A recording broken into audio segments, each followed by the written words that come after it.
Good afternoon, everybody. It's Rachel Gaffney here in Dallas, Texas, and here we are on the launch of our first show.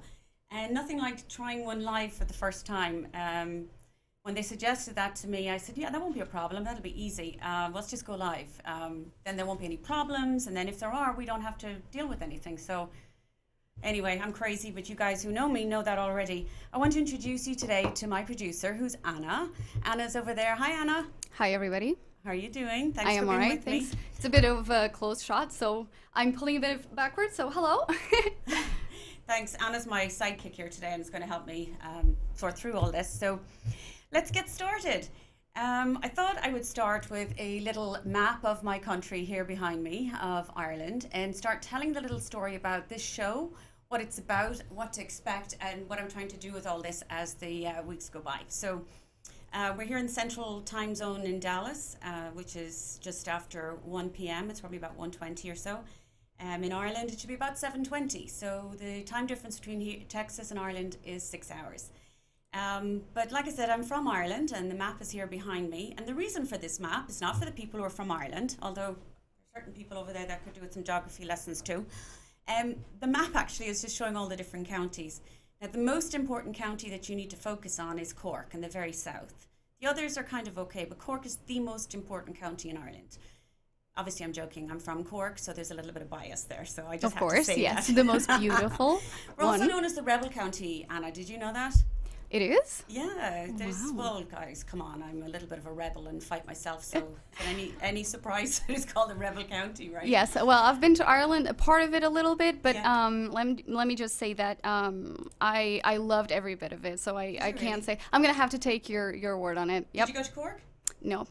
Oopsies. Right, well, we'll correct that one, okay. So we'll talk about Yeah. that after you've been to Cork. So anyway, but the reason I wanted to show you this is because I get all sorts of questions, and I'm going to tell you one question I got a few years ago, and if she's watching, I apologize, and I won't say her name, but somebody called me and said, Rachel, what's the name of the river between the United Kingdom and Ireland, that little river there?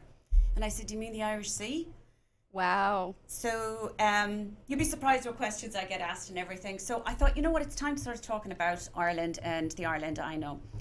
So moving on, I mentioned to you guys, I grew up in Cork in Southern Ireland, and I lived in Blackrock. And in Blackrock, I attended a school there, the Ursline Convent. So I'm a good Catholic Ursline girl. We'll just leave that at that. And with Blackrock Castle, Blackrock Castle was just sort of in the grounds of where I grew up. You know, where I went to school every day. Here was this castle on my doorstep, and I walked by it every day, and it sort of didn't mean anything to me. And now I realize the importance of a castle. You know, you take it for granted, you know, especially when you go away. So Blackrock Castle is overlooking Cork Harbour. Now, Cork Harbour is a very, very large harbour, and that sounds very sort of banal, just saying, oh, great, Rachel, it's a large harbour. But it's a very important harbour, and we can talk about it another time for history and import-export, wine, butter, all those kind of facts. But Cork Harbour and Cork City, we have a lovely coat of arms in Cork City, and it shows, and I think I have a photo of it there, Anna. I actually took a photograph of it on a carpet in the City Hall when I was visiting the Lord Mayor at the time, and I noticed that the logo was actually embedded into the carpet. So I took a photograph, and I think maybe Anna has the photo up. Yeah. And you do. Oh, We can even fantastic. see a shoe. So perfect. You can? Yes. Oh my goodness. So I don't know if you guys can make it out. It says Statio Benfide Carinus, which means safe place for ships. So the idea is that with Cork Harbour, you could come in, the boats, it's one of the only harbours in Europe, and I can't say the world actually, you'll have fact checking on this now, fake news. When you go into Cork Harbour, the ships can go in, turn around and come back out again, which is a wonderful advantage for a harbour. And when I was there, I was visiting a friend of mine, Des Cal, and I should have a photo of Des in all his finery. Don't we have a photo of Des? He was the Lord Mayor of Cork at the time, and I took a picture of him sitting behind his desk and his chain of office. And the reason I took this photo, the reason I thought I'd quickly tell you about this is that the Lord Mayor of Cork, and I do say Lord Mayor, because in Ireland, in Dublin, in Belfast, in Cork, the big cities, they have the title Lord Mayor, not just mayor. So in Dallas, we have the mayor of Dallas. And why is that? I'm curious. Because, I'm so glad you asked me that, Anna. And some of you guys might be watching on Masterpiece Theatre at the moment, Victoria, you know about Queen Victoria. So Correct. Queen Victoria, I got to put on my glasses here, visited Ireland a few times, but her first visit to Ireland was in August of, what did I write down here? 1849. August the 2nd, 1849 is her first visit ever to Ireland. And it was on the programme actually the other night. And what she did was, after the famine, the first arrival point was actually Cork Harbour. So that's where she set foot in Ireland for the very first time, was Cork. And she bestowed the title of Lord Mayor. So it was an honorary title bestowed on by Queen Victoria, and we still have it to this day in these major cities around Ireland. Where she arrived was Cove, and I should have a lovely photo of Cove Cathedral. And Cove is spelled C-O-B-H, pronounced Cove, C-O-V-E, but spelled C-O-B-H. Now, when she arrived, in honour of her visit, they renamed it to Queenstown. It was called Queenstown for many, many years. And then after Ireland gained her independence, it reverted back to the name Cove, spelled C-O-B-H. So now we know Cove. And actually a little fact on it, that the Titanic, that was the last place it departed for the United States, was Cove. Oh. And so there's a Titanic museum that people can go visit and exhibit in Cove. It's incredible. There's a Titanic exhibit in Belfast too as well. Actually, that's something that I didn't do, but I really wanted to go and see. We have some people commenting on Facebook. They're actually saying they're super excited, and some people that already went to Ireland, they're saying that they wish they could go back. So, yeah. Why can't they? Well, life, I guess. Yeah, I know, just kidding.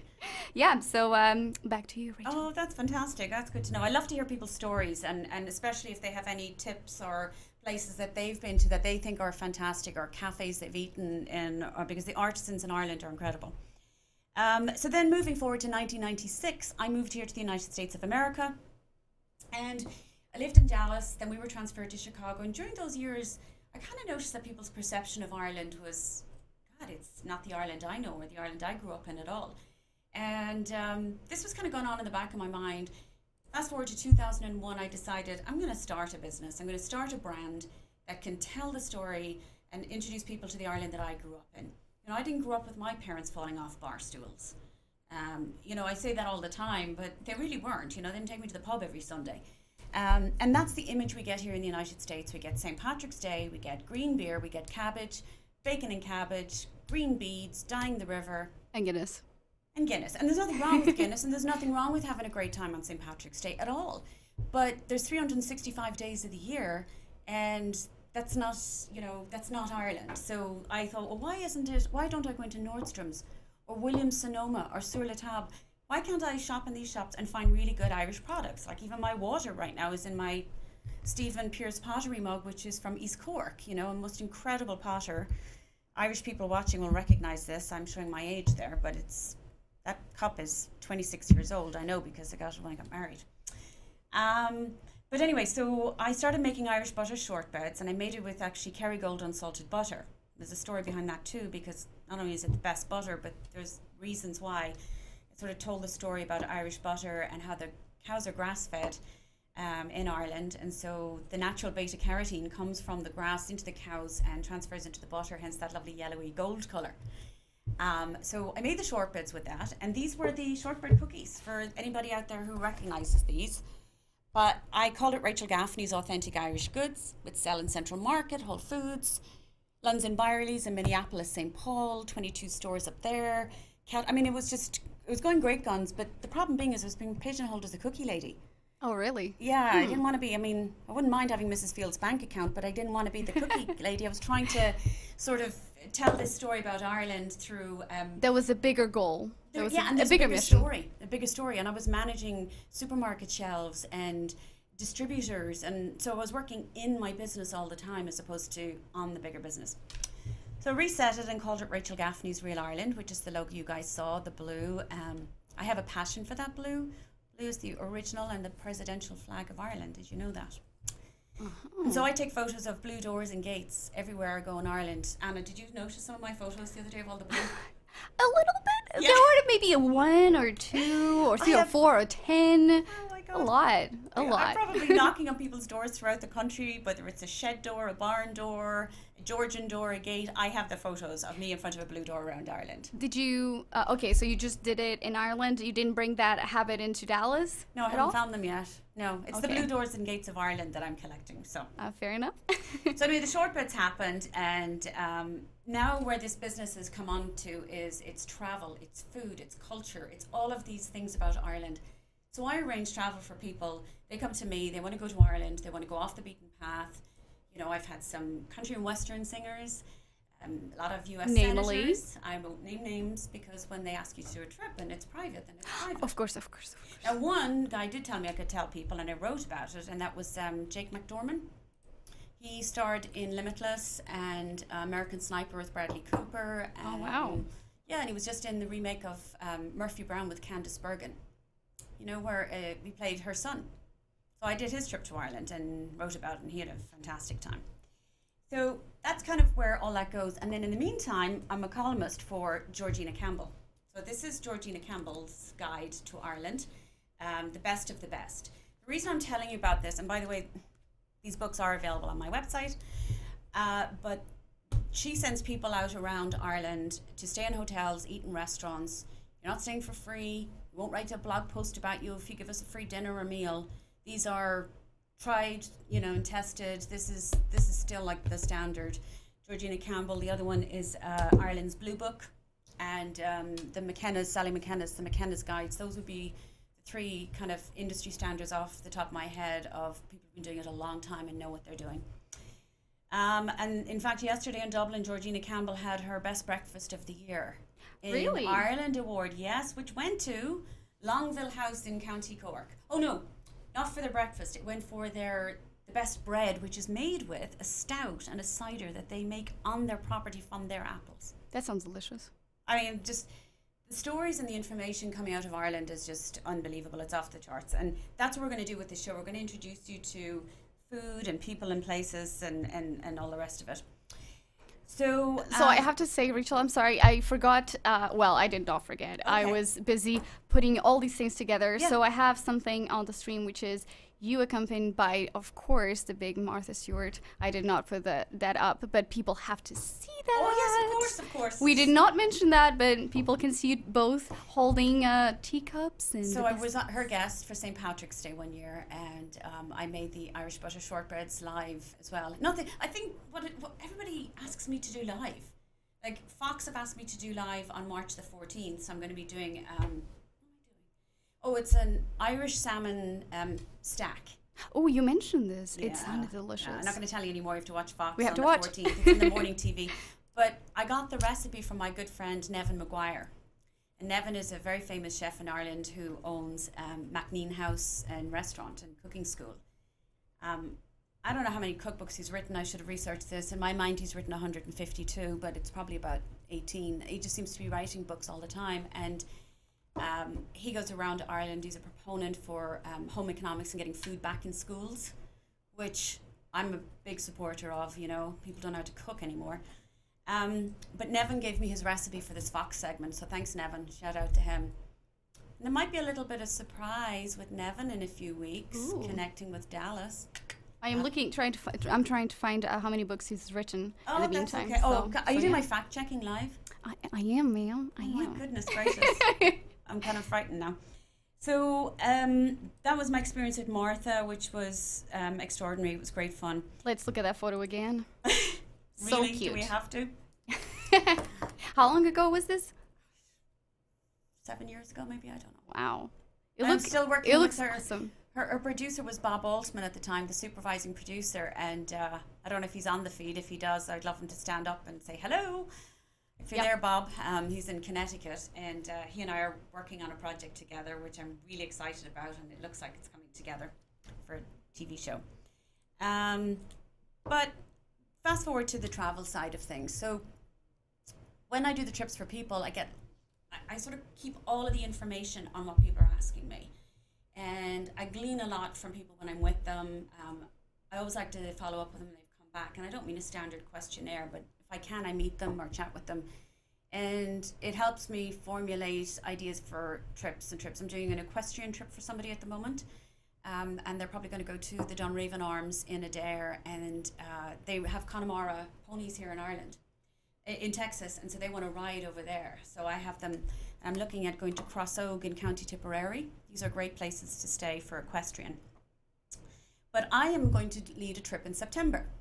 So I do one a year, maybe two a year at tops, but I've one coming up this September, maximum number of spots, 14. Okay, I was going to say how many people are looking at. I think there's about 6 spots taken already. And where we're going to go is we're going to come into Dublin, we're going to have dinner at Glover's Alley, which is a new restaurant. It celebrated its first anniversary, I think, yesterday in Dublin with Chef Andy McFadden. And we'll meet with him and sample his food. Then we're going to head down to Limerick. We're going to meet Emen MacDonald. And Emen is the author of An Irish Farmette, which is another story. It's all on my website. And then we're going to go to Adair Manor.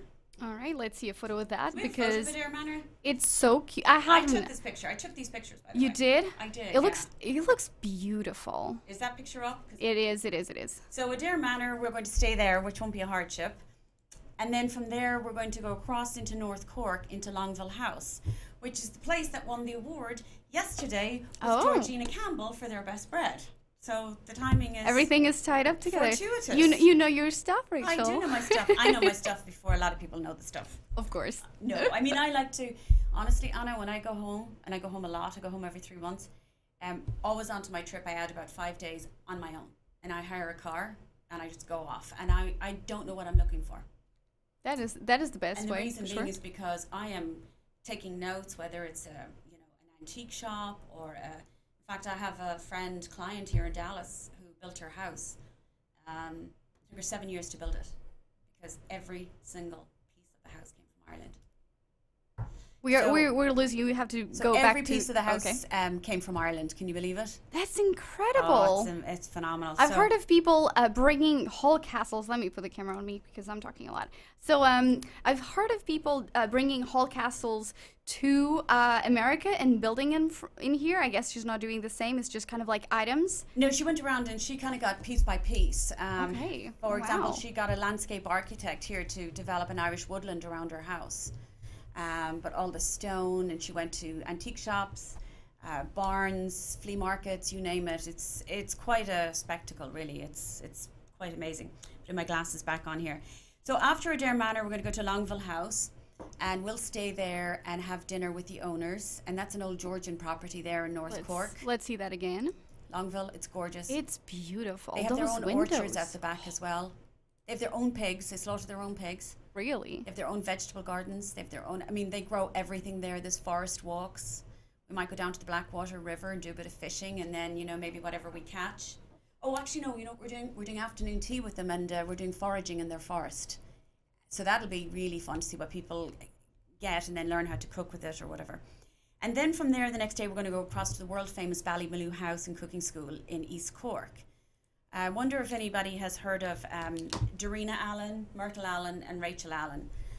Myrtle Allen sadly passed away recently, and she would be the grandmother of, I would say, the movement in Ireland.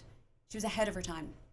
She was the woman who brought from the farm to the table, how to cook and eat properly. Now, you'll see me and hear me mentioning food a lot throughout these series. Now, we'll cover lots of topics, and I'll have authors and lots of other different guests on.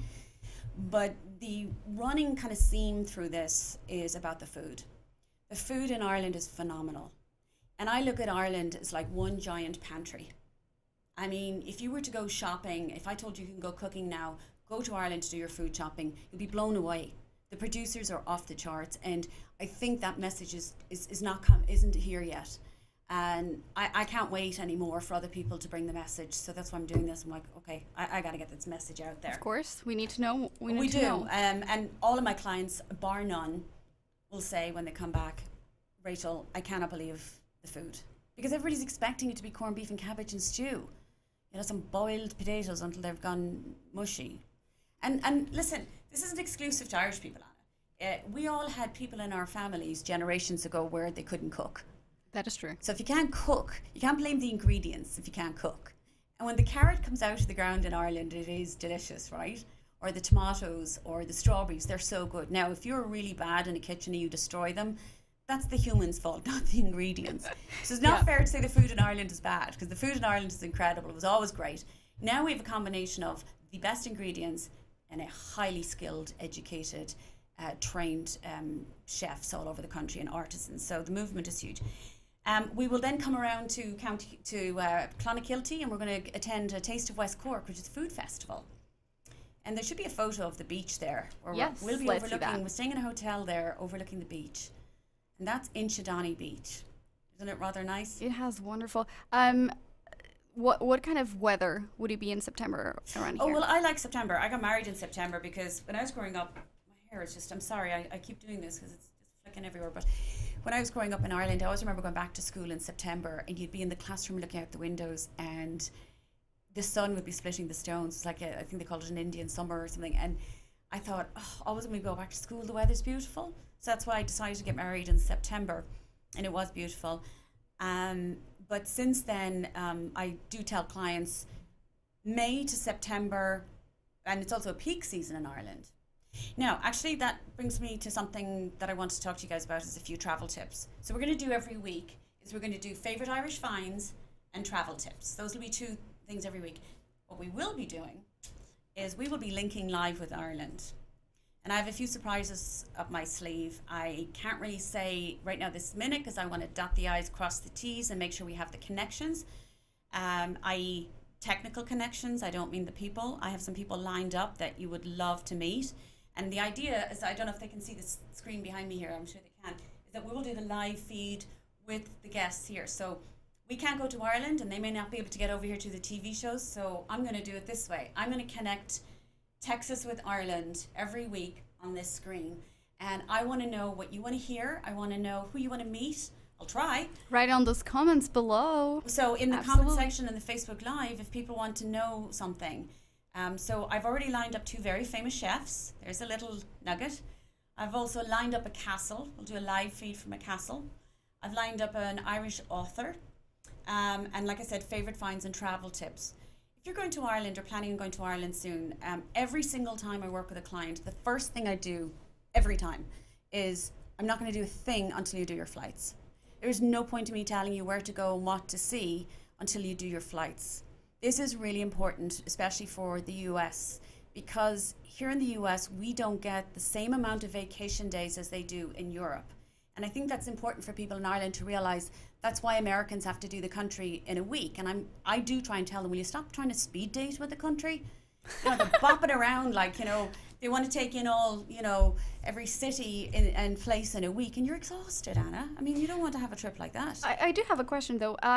When I went to Ireland, my husband and I traveled. We were driving around, and we've been in Texas for 3 years now. Mm-hmm. And so what happened was we didn't feel like the distances were that long, but the landscape was incredibly different. Now, for someone who's in Texas, how is driving over there? Because I'm very curious. What have people mentioned before when they go and drive? Because the roads are very, very narrow. Right. So they are narrow in places. Let's break this down really quickly.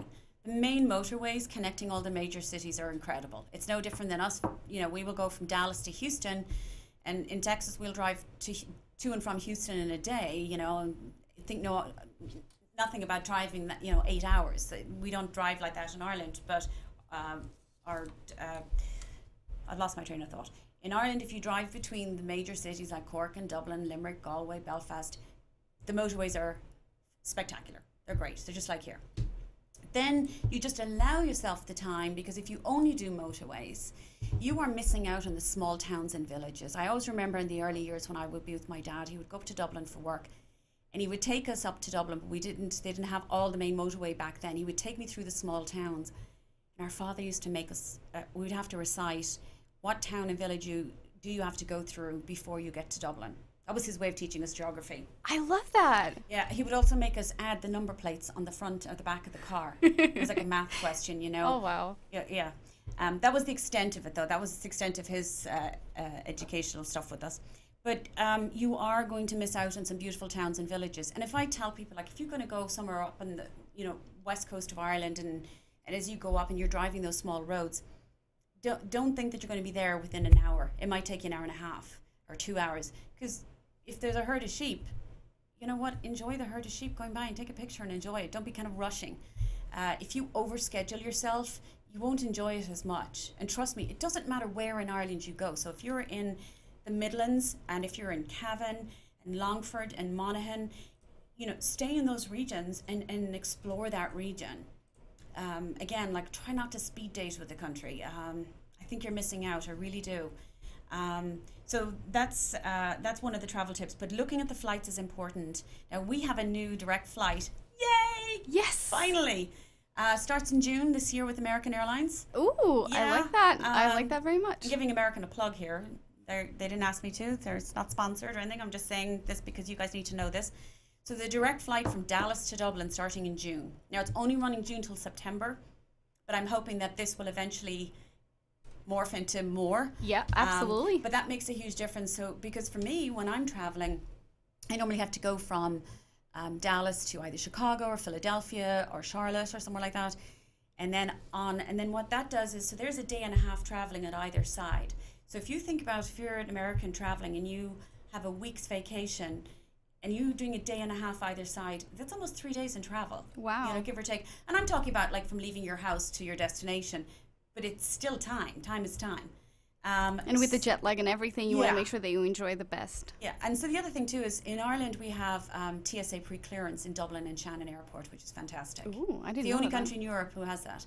So when you leave Ireland, Dublin or Shannon Airport to come back to the United States, you'll actually clear in the TSA pre-clearing before you go to the States. So when you come to the States, you're done. You just get off the plane and go. It's great. That's awesome. Fantastic. And I love Shannon Airport. It's a smaller airport, but it's incredibly efficient. You get out of there really quickly, get your car and get out.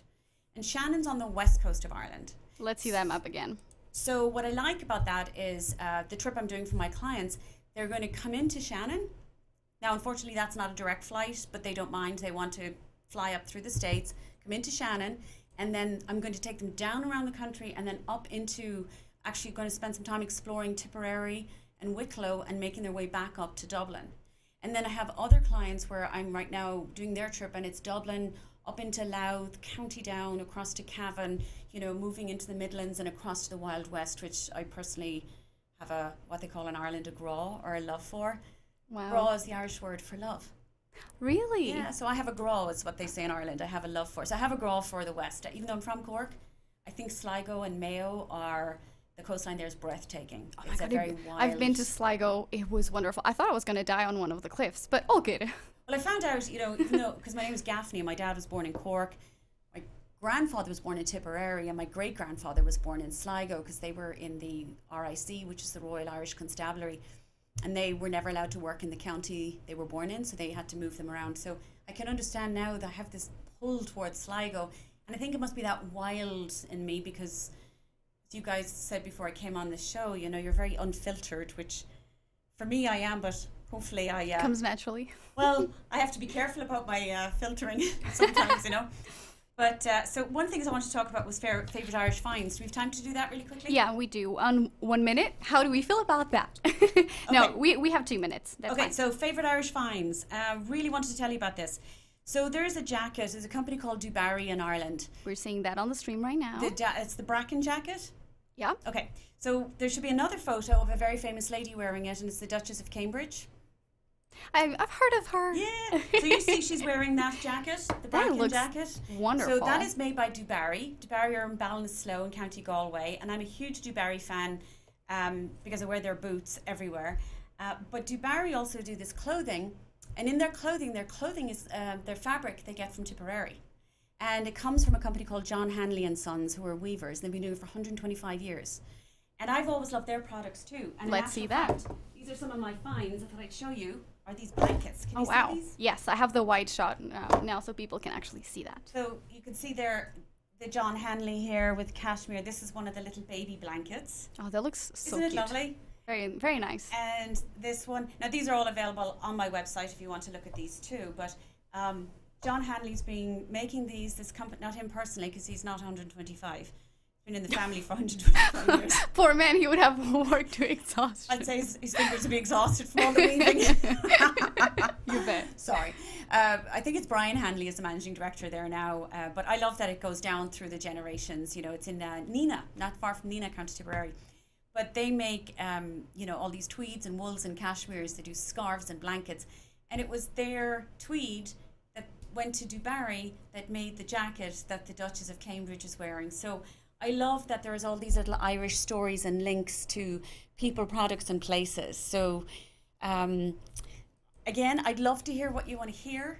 If you want to know more about my trip. If you've got a suggestion for a favourite Irish find, I'd like to know about it. I have a few up my sleeve for the next few weeks that I've discovered. Yeah, so when I'm in Ireland, I look for them and I bring them back.